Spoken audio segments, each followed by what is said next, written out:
Hello, I'm Kieran Lynch and welcome to Ovicast, the Teagasc Sheep podcast. Each episode will bring you the latest advice, insights and technical updates for the sheep industry. For our first episode, from Teagasc, we'll be joined by Dr. Fiona McGovern, who's going to give us an update on the performance of the INZAC flock this year to date. I'll also be joined by Dr. Philip Crichton, who'll discuss key aspects of grazing management at this critical time of year.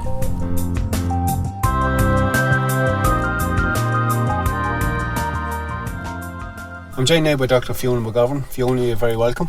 Hi Kieran, thanks a million for having me. Fiona, you're in charge of the INZAC flock in Athenry. Maybe for those who aren't aware of it, you'll give a quick description of what the INZAC project is about. No problem. So the flock was established in 2014 and 2015 with our first lambing 2016. So our aim of the flock is to validate the Sheep Ireland replacement genetic sheep index. All of the animals in the country are ranked on a replacement and a terminal index using the Sheep Ireland database. So I guess our main aim here is to validate the replacement or the maternal side of this. And obviously we know there's New Zealand sheep in that flock as well. How do they fit into that project? Yeah, so the makeup of the flock, there are 180 ewes in total and they're divided into 3 separate groups. So there's 60 New Zealand genetics, 60 elite Irish genetic ewes and 60 low or inferior genetic merit Irish ewes, spread across 2 breed types, both Suffolk and Texel. And that flock it's very much run as a commercial system. Absolutely, yeah, that's our main aim. So we're mid-season lambing, even though all of our ewes are pedigree, it's ran differently to your traditional Irish pedigree flock. We're mid-season lambing, as I said, we're ran on a complete grass-based system. So for months our ewes go out to the field at 24 to 36 hours after lambing. They're on a complete grass-based diet for the remainder of the year, unless obviously otherwise required. Okay, and so that kind of leads us into maybe an update on how the flock is going this year. So just in terms of lambing with the flock, how did it go for you and what kind of numbers are there at the moment? Yeah, so we had quite a successful year, I suppose, so far. We had overall average and scan rates of 1.8. So we began lambing the last week of February and we lambed for about a 6-week period. We had about an 11% mortality rate overall, which I guess is similar to what we've had other years. Obviously, you like it to be as low as possible. Lambing difficulty, we're seeing a lot lower lambing difficulty among our New Zealand ewes, which isn't unexpected, but across the board, I guess in certain circumstances there was higher lambing difficulty this year. Our ewes were in very good body condition score coming into the shed, so we housed from early December, but maybe that was part of the reason for it. Okay, just I suppose we're a very different place this year than we were last year. Certainly there was a lot more grass around in April. What's the current situation on the farm at the moment? Yeah, so a completely different spring to last year. We don't know ourselves at the moment, which is great. It's a nice relief for farmers. Our current growth rates, so our current grass growth rates are 80 kilos dry matter per hectare per day, which has really boosted in the past week to 10 days.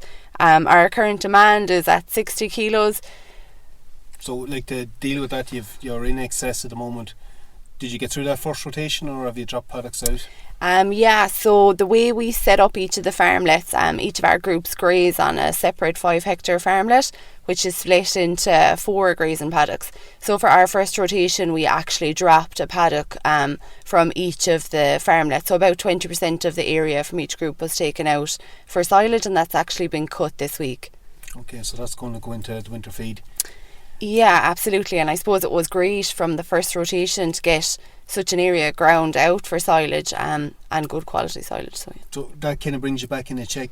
Just budget wise, where are you at the moment in terms of days ahead or total covers? Yeah, so our days ahead are currently 14, and that's obviously with the silage just coming out this week, so it should probably boost again. I would expect that we'll have more surplus paddocks to come out at the end of the second rotation, which will be in about another 2 weeks. And you have, I say at this stage, you've gone with a second application of fertiliser, at least? Yeah, so all of our paddocks have received about a bag of protected urea to the hectare, so 45 units of nitrogen per hectare at this stage. So between our early application, which was pre-lambing, and an application after the first grazing. So maybe we'll just shift focus to actual performance of the flock.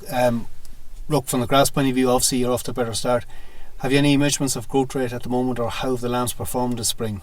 Yeah, absolutely. So we weigh all of our lambs at birth. The first weights we took in the field were at 5 weeks of age, where our lambs are averaging about 14.5 kilos. And that was to 35 days. So you're seeing a growth rate there of about 300 grams per day. So that's really looking at the effect that the ewe is going to have on lamb performance. Absolutely, yeah. So Nicola Featherstone is carrying out a PhD on the flock, and as part of that we also measure the milk yield of the ewes at 4 time points within the first 5 weeks.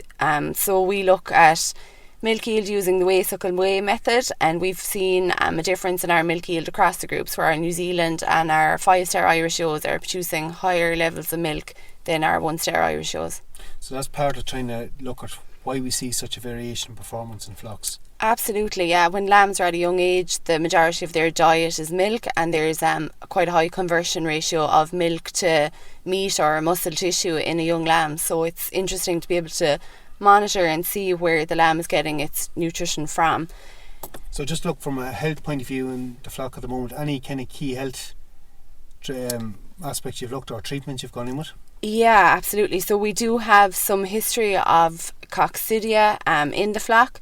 So we dosed all of our lambs with Vicoxin at 5 weeks of age, and they were showing some clinical signs of coccidia, so lethargic, dehydrated, and we felt that their performance wasn't quite as good as it should have been. Since then we've also dosed with a white drench, so a benzimidazole based drench for nematodirus, going on department regulations and forecasts. Okay, any other health issues cropping up with them? Have you seen any scald in the flock yet? Yeah, so we've had small amounts of scald in lambs. I suppose not surprising given the higher covers of grass. We weighed our lambs at 5 weeks, as I mentioned earlier, and we've also weighed this week, which is week 8 for us. So at both times, or each time we bring the lambs in for weighing, we also run them through the foot bath. It just removes any instance of scald and prevents any more serious issues of lameness developing. And the foot bath you're using here is a batch foot bath, is it? Yeah, so it's a batch foot bath with zinc sulphate. Okay. Fiona, thank you very much for that. We'll maybe drop in again later in the year with you and see how the flock is performing. Absolutely, I look forward to you coming back.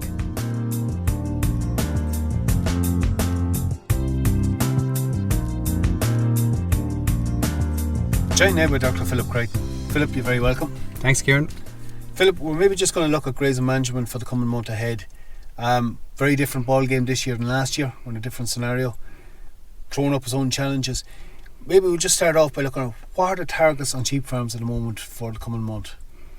Yeah, so absolutely, I suppose grass growth rates and grass availability is in a very different place to where it was this time last year. What we're looking at for May really is that we'd like to be targeting somewhere around 15 days ahead in terms of grass available for grazing.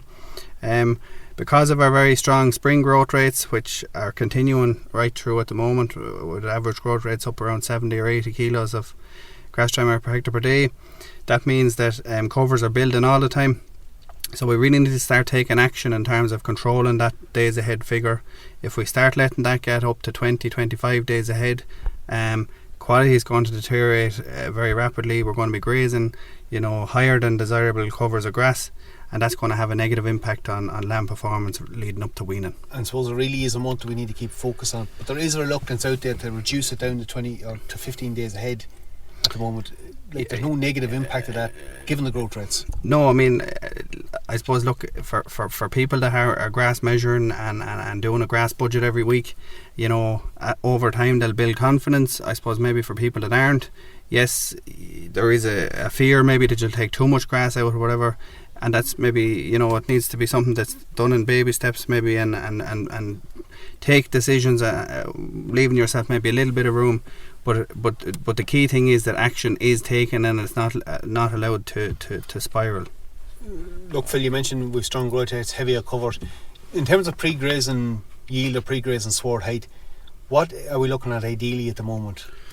So ideally, to maximise performance, keep the sward as leafy as possible. We're talking about getting into covers there of 7 to 9 centimetres, or maybe around 1,000 to 1,200 kilograms of grass trimmer per hectare. I suppose another way of trying to manage grass is the use of temporary fencing to split paddocks, and that in itself will actually help in terms of improving regrowths, improving utilisation, and you know, maintaining good alum performance. And if people were maybe a little reluctant to take out big areas of grass, you know, to get things back under control, the use of the temporary electric fencing will allow maybe even half fields to be taken out. Give yourself options, you know, and that'll be coming back into the rotation in 3 weeks' time. High quality grass, and at that point maybe you can take out another bit. I think that's a very valid point. And like that reluctance of taking out them shorter cuts, you're still getting a reasonably good yield once we start going to that 13-14 centimetre grass. Yeah, so I mean, look, we're talking about, you know, anything above 10 centimetres really, you're heading for 2,000 kilos of grass diameter per hectare of a cover. You know, while it mightn't seem much, you're still talking of yields there of 4 or 5 bales to the acre. It's of very high quality. You're in the mid 70s in terms of your DMD. That's going to be worth a lot next winter, feeding ewes pre-lambing. And it also means that very high quality grass will be coming back into the rotation for lambs in the run up to or after weaning. So like for farms that haven't got finished the first rotation yet, really them tail end paddocks, where possible, they should strongly consider mowing them. Yeah, so really, you know, the quality of those paddocks will be deteriorating in terms of grazing, but as we say, they can still be conserved as high quality feed. And it allows those to be brought back in line then to where we kind of should be in terms of our grazing rotations. I suppose the other challenge that's thrown up at the moment is, even on very well run or highly stocked farms, it was difficult this spring to get grazing out paddocks cleanly or get out of that kind of residual we wanted, particularly on that first rotation. Many of them guys and farms, and possibly rightly so, lifted the residual height a wee bit. Challenge is there now on the second rotation. Are they going to get that grazed out, or if they don't, what remedial action can we take? Yeah, so look, every year is different, and thankfully this year is different in a good way. And while plans and targets are there, people rightly adapted those plans this year. When they had plentiful grass available, they maybe didn't push the ewes quite as hard as normal, and may have been grazing maybe to 4 or 4.5 centimetres instead of down to your 3.5. Really, that's going to depend on stocking rates. They're going to depend on grass demand at the moment. If it was grazed to 4.5 the last time, I wouldn't be going below that now, as you may be bringing in poorer quality stuff. And we have to bear in mind that lambs are actually starting to consume quite significant amounts of grass at the moment, up on 0.7 or 0.8 of a kilo a day. So we don't want them having to graze poorer quality grass at the base of the sward, maybe that wasn't cleaned out properly. So the key there will be to, I suppose, go as far as you went the last time, maybe even raise it slightly more if quality is starting to drop off a little bit, and we have the opportunity then in the third round to incorporate some topping, maybe to reset the sward, or if growth rates are still high and we're having to skip out some paddocks, that maybe we skip out some of the paddocks maybe that weren't grazed out as well as others, and they can be reset that way. So it'll be a combination of monitoring paddocks or fields that were grazed out well, and balancing that then with some topping or strategic bales to reset the other areas of the farm. So look, when you mention quality, the other key element coming into that is fertiliser application, and there probably is a little reluctance with high growth rates in some cases to go with that extra application. Yeah, what's your so views on that? It probably seems like the wrong thing to be doing when we have such good grass growth rates at the moment, to be even thinking about fertiliser. But the key thing about that is that the plant will become deficient in nitrogen quite quickly if it's not being applied, and as we move through May, especially heading towards the end of May, it will be important that there is nitrogen available to the plant to try and maintain quality for as long as possible. If the plant becomes stressed, it's going to head out earlier than maybe planned. It will head out either ways. That's their natural life cycle, but we can maybe maintain the leaf for longer.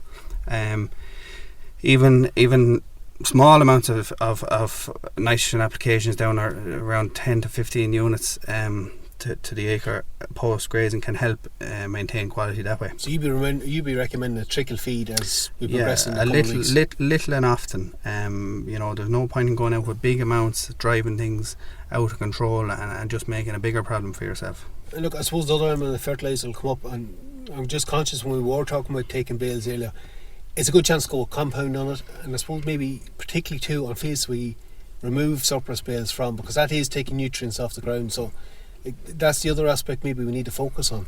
Yeah, so definitely for people that have been soil testing and they have results there in terms of what areas of the farm are deficient in P and K, they can start to be applying some compound or some specific straits there to correct some of those deficits. And definitely anywhere which is cut out for bales, we need to remember that removing bales like that, a lot of benefits in terms of high quality feed for next winter and high quality grass coming back into the rotation in a few weeks time. But we do also have to replace what we take out, in particularly K, which removing bales like that can have quite a high demand for K, so that would have to be applied to maintain soil fertility. So obviously, look, there's a lot to focus on in the coming month. In terms of where to get advice for the coming month on a weekly basis in terms of growth rates and that? Yeah, so the weekly growth rates from the farms here in Athenry and around the country will be available on Pasture Base Ireland on the homepage of the website, and we'll also be doing our grass growth rate and other relevant information updates on our Teagasc sheep Twitter page. Phil, thanks very much for that. We'll catch up with you again later in the year. Thanks, Kieran. So that's it for our first episode. I'd like to thank our guest speakers Fiona and Phil, who provided some useful updates and good practical advice for the coming month. For further updates, keep an eye on our Teagasc website or our Twitter page at Teagasc Sheep. I'm Kieran Lynch, and thanks for joining me on the first episode of OVCast. Don't forget to tune in to our next episode.